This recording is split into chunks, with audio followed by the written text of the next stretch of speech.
मैं भी मुस्लिम समाज से आता हूँ। भदौड़िया जी उपाध्याय जी से मैं क्वेश्चन करना चाहता हूँ। आप लोग अब से पहले इतना ये कह रहे थे कि सब मुसलमान एक हो जाओ, अब भी आज सुबह भी बोल रहे कि सब मुसलमान एक हो जाओ, मस्जिदों के अंदर बोला है कि सब मुसलमान एक हो जाओ। मैंने बोला सब हिंदुस्तानी आप समझ लें मेरी बात को, एक मिनट सुन, मेरा पहले आप समझ लो मेरी बात को। आप ये कह रहे हो सब एक हो जाओ, मुसलमानों को कोई ऐसी सूची तो दिखाओ कि वक्त ने इंजीनियर बनाए हो, IAS बनाए हो, IPS बनाए हो, डॉक्टर बनाए हो। ये देश में आप कहते हो मदरसा मस्जिद मस्जिद की हिफाजत करते हैं। आज मस्जिद के अंदर कोई अगर फैन खराब हो जाता है तो चंदा मांग के पैसे इकट्ठा करके फैन ठीक होता है, वो कोई इसकी सुरक्षा करता है? आप लोगों ने हम जैसे गरीब पिछड़े मुसलमानों को छतरी बनाकर यूज किया है और मजा आप लोगों ने 70 साल से उसकी छाई है।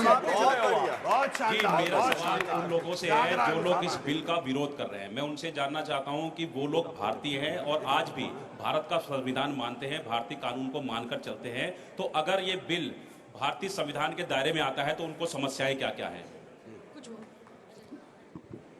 मेरा सवाल हमारे विपक्ष के नेताओं से है। सबसे बड़ी बात आप ये बताएं कि इस लड़ाई को, इस पूरे सिनेरियो को जो वक्फ का अभी चल रहा है, इसको मुसलमानों की मजहबी लड़ाई किसने बनाया?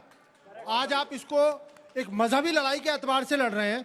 और क्या किसी ख्वाब का, किसी वक्फ का तरमीम क्यों नहीं होना चाहिए? अगर उसके अंदर धांधली है, धोखेबाजी है, बेवफाई है और उसको लूटा गया है, क्यों उसके अंदर तरमीम नहीं होनी चाहिए? आप इसका जवाब दे दें, क्यों तरमीम नहीं होनी चाहिए? और कौन सा ऐसा वक्फ को सिर्फ शरीयत बनाकर पेश करने के लिए आपको फतवा किसने दिया? हमें उस शख्स का नाम बता दें। जवाब दे दीजिए इसका। अंजना जी, ये तो हुकुमरा पार्टी का स्टैंड है। जो भी हुकुमरा पार्टी होती है वो अपना कोई भी स्टैंड लेके आ सकती है। मैं वक्फ को जो है वो यही मानूंगा, क्योंकि वक्फ का मतलब होता है ठहरा दिया गया। जो चीज़ ठहरा दी गई तो हुकुमरा पार्टी ही उसको चेंज कर सकती है। तो आप क्यों इस चीज़ को कर रहे हैं? जो आप लोगों सबसे मशवरा करिए, पहले सब मुसलमानों से बात कीजिए, क्यों इस तरीके के मामलात को आप बढ़ावा दे रहे हैं? ये आप लोगों से सवाल है। जवाब अगर वक्फ को लेके विपक्ष का इतना बड़ा सवाल है तो वक्फ संपत्ति को सुधार के लिए आपका क्या सुझाव है?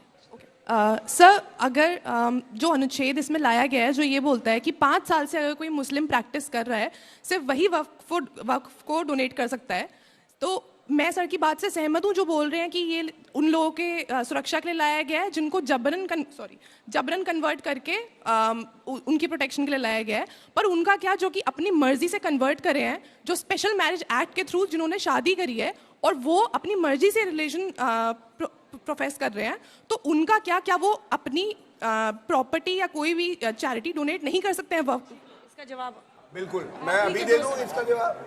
देखिए, आप जब कहते हैं कि हिंदू मुस्लिम सिख ईसाई हम सारे भाई भाई, तो अगर वक्फ के बोर्ड में अगर एक नॉन हिंदू रहता भी है तो उससे क्या दिक्कत है? वो तो हमारी भलाई के लिए तो है भाई।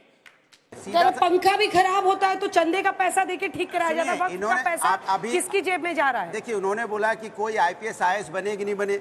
अब तो भैया 11 साल से तो आज अगर 30 साल लास्ट के देख लो तो 20 साल की भारतीय जनता पार्टी की सरकार है केंद्र में। क्या इसके अंदर में जिम्मेदारी नहीं है क्या? एक बात बीच को बोले, अरे आप तो बोलिए मत। आप तो यहाँ पसमंदा करने लग गए। आपको मैं तो जानता ही नहीं था आपकी कौन सी बिरादरी है और आप उसका विक्टिम कार्ड खेलने लग गए आगे। आप है वक्फ बोर्ड के चेयरमैन और बता रहे थे कि नहीं बहुत परेशानी है, गरीबों को क्या हक मिलेगा बता नहीं पाए अभी तक। छोड़िए आप क्या बोलेंगे? आप बोले। दूसरी बात, उन्होंने बोला कि हमारे धर्म के लोग वापस देंगे। अरे सुन तो लीजिए भाई मेरे, अरे वापस ले लो।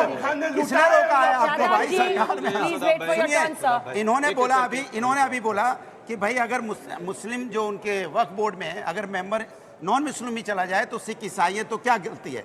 तो मैं तो इसके मतलब हमारे ट्रस्ट में भी जो हिंदू मंदिर है उसमें भी हम क्या नॉन मुस्लिम वहाँ पे क्या नॉन हिंदू को ले लूं क्या? पे समर्थन कर ले लूं क्या? आप बताओ ना जवाब का सवाल। ले लूं क्या? ऐसा थोड़ी होगा। आपको आर्टिकल 26 मानना पड़ेगा। धर्म की स्वतंत्रता आर्टिकल 26 का उल्लंघन नहीं कर सकते। आर्टिकल 26 का उल्लंघन आप नहीं कर सकते। दो लाइन में कमेंट, दो लाइन में इधर से शुरू कर दो लाइन में जल्दी से। कह रहा हूँ वन नेशन वन लॉ मान लीजिए, एक जैसा कानून हो जाएगा।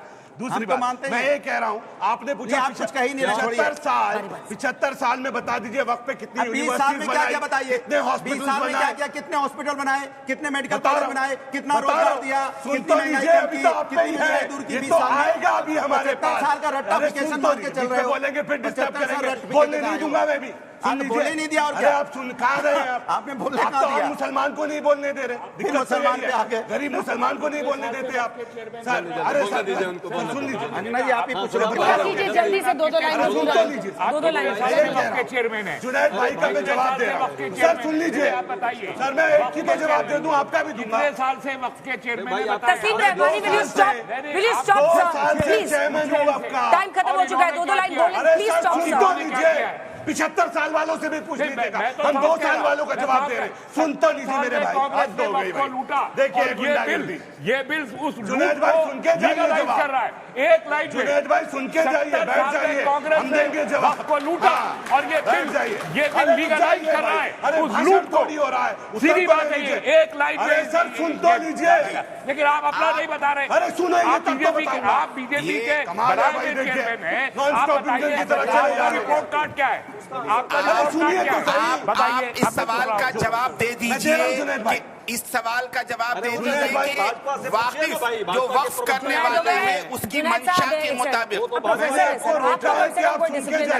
वो तो वैसे ही चुनावी आदमी है, चुप नहीं होते, एक बार बैटरी शुरू होती है, रुक जाइए। 2 लाइन जल्दी से कंक्लूड। ये कह रहा हूँ, हमने ये तय किया है कि जो वक्फ की जमीनों पे अवैध इंक्रोचमेंट है या जो खाली पड़ी है, उन तमाम प्रॉपर्टीज को, उत्तराखंड की बात बता रहा हूँ, अच्छे स्कूल बनाएंगे, अच्छे कॉलेजेस बनाएंगे, अच्छी यूनिवर्सिटीज बनाएंगे, गरीब मुसलमानों को घर देंगे, फ्री ऑफ कॉस्ट देंगे, जो वाकई यतीमों का, मिस्कीनों का दिया जाएगा। हमारी जिम्मेदारी है, नहीं दे पाए तो गिरफ्तार पकड़ लीजिए।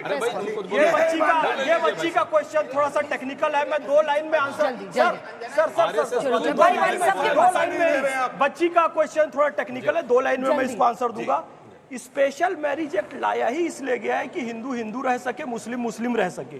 जब वो मुस्लिम बनेगा ही नहीं तो वक्फ वो नहीं कर सकता। पहली बात ये, मान लो अपनी मर्जी से शादी करके वो मुस्लिम बन भी जाता है तो 5 साल के अंदर कोई वक्फ नहीं करता है, आफ्टर 50 ही जनरली व्यक्ति वक्फ करता है, यानी 5 साल आपका हो जाएगा तो आप वक्फ कर सकोगे। और 5 साल का कंडीशन इसलिए लाया गया है, हमने केरला में देखा, ब्रेन वॉश करके कई लोगों को मुसलमान बना लिया, फिर अफगानिस्तान भेज दिया। या भी यसु वाला ग्रुप चल रहा है, आप लोग टीवी में देखते हो, ब्रेन वॉश करके बना लेते हैं, इसलिए 5 साल की कंडीशन रखी गई है। विश्वशंकर जैन, मेरा ऐसा कहना है कि मतलब रेवेन्यू बढ़ाने का क्या रोड मैप आपको समझ में आ रहा है? क्योंकि बिल को आपने कानूनी तरीके से, आप फिर शुरू हो गए, आप क्या बच्चों को डिसिप्लिन सिखाते होंगे क्लास में? Please wait sir, road map कैसे बनेगा, रेवेन्यू जनरेशन कैसे होगा? सबसे इम्पोर्टेंट, सबके मन में यही आ रहा है कि इस बिल से रेवेन्यू जनरेशन कैसे होगा? सबसे इम्पोर्टेंट है, जब मैनेजमेंट है उसमें जो प्रॉब्लम थी उसको ठीक किया गया है।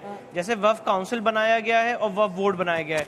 अब वक्फ काउंसिल में 22 लोग रहेंगे और उसमें एक आ गया सुप्रीम कोर्ट या हाई कोर्ट के रिटायर्ड जज रहेंगे, एक एडवोकेट नेशनल इंपॉर्टेंस का रहेगा, उसमें महिलाओं को भी एक भागीदारी दी गई है, साथ ही साथ जो नॉन मुस्लिम है उनको भी भागीदारी दी गई है। तो जब ओवरऑल मैनेजमेंट ठीक होगा तभी रेवेन्यू तभी तो जनरेट होगा। अनुराग देखिए, अभी आपने बोला, चेयरमैन साहब ने बोला कि वक्फ बोर्ड बिल पास हो गया, अब हम कॉलेज बनाएंगे, स्कूल बनाएंगे, अरे इसके पहले आप चेयरमैन, आपने कितने कॉलेज बनाए, कितने स्कूल बनाए, कितने मेडिकल हॉस्पिटल बनाए, कितने आपने इंस्टीट्यूशन बनाए, कितने आपने वहाँ व्यवस्था की, बताइए आप बनाएंगे? आप बात कर रहे हैं, झूठ बोलने के आए हैं। भाई ने जो बात रखी है, मैं आपको इस मामले में समझौता देता हूँ। अरे भाई चुप हो जाइए, अरे चुप हो जाइए, हो गया, आपकी बात हो गई, फिर चला रहे हैं, इनको चलाने दिखाते हैं आपको। आज जो आप इस देश में स्वतंत्रता, समता और बंधुत्व के साथ जी रहे हैं, जिस तरह से यहाँ नागरिकता की बात हमने नहीं, एक समान नागरिकता की बात की, देश में हिंदू मुस्लिम सिख ईसाई सब भाईचारे के साथ रहे, वो काम किया इन्होंने, भाई को चारा बनाया। ये सिर्फ चुनाव के लिए और सियासत के लिए इस देश को टुकड़ों में बांटना चाहते हैं। ये सौहार्द मिटा करके, भाईचारा मिटा करके देश के संविधान को बुलडोज करना चाहते हैं। हम चाहते हैं इस देश में लोकतंत्र जिंदा रहे, महात्मा गांधी से लेकर के और सुभाष चंद्र की जो भावना है, भावना देश में आगे बढ़े। आप लोगों ने प्रचार में ले गरीब मुसलमानों से कौन जलाया? देश को आपने जलाया, देश को आपने जलाया, देश को आपने तोड़ा है, देश में हिंदू मुस्लिम देश को भड़काया है। भावना भड़काओ पार्टी के प्रवक्ता है, भावना भड़काओ पार्टी के प्रवक्ता है। भड़काओ बात करते हैं, मत कीजिए, हम हिंदुस्तानी हैं, देश के हिंदुस्तान है हमारे यहाँ देश चलाने की बात, शाहीन बाग बनाने की बात करते हैं। आप देश को तोड़ना चाहते हैं, आप देश को तोड़ना चाहते हैं, हम देश के नफरत को खत्म करना चाहते हैं। आप में हम में यही अंतर है। बात कह लो, आपकी पूरी बात सुनो। सपा के प्रवक्ता अभी क्या बोले, नॉन मुस्लिम्स अगर बोर्ड में रहेंगे तो हमें बड़ी दिक्कत है। हिंदुओं के जो मंदिर है अगर उसमें कोई मुसलमान आ जाए तो गलत है।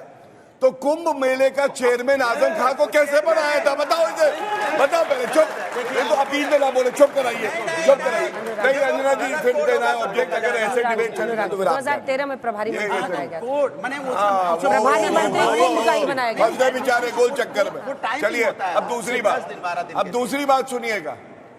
जब गैर मुसलमान अपनी जमीन देते हैं वक्फ को तो लाओ लाओ लाओ जमीन दे दो, लेकिन जब हिंदू ईसाई बैठ जाएगा इसको भगा दो, तो ये कैसा भाईचारा है? ये भाईचारे से चलेगा, याद रखिएगा।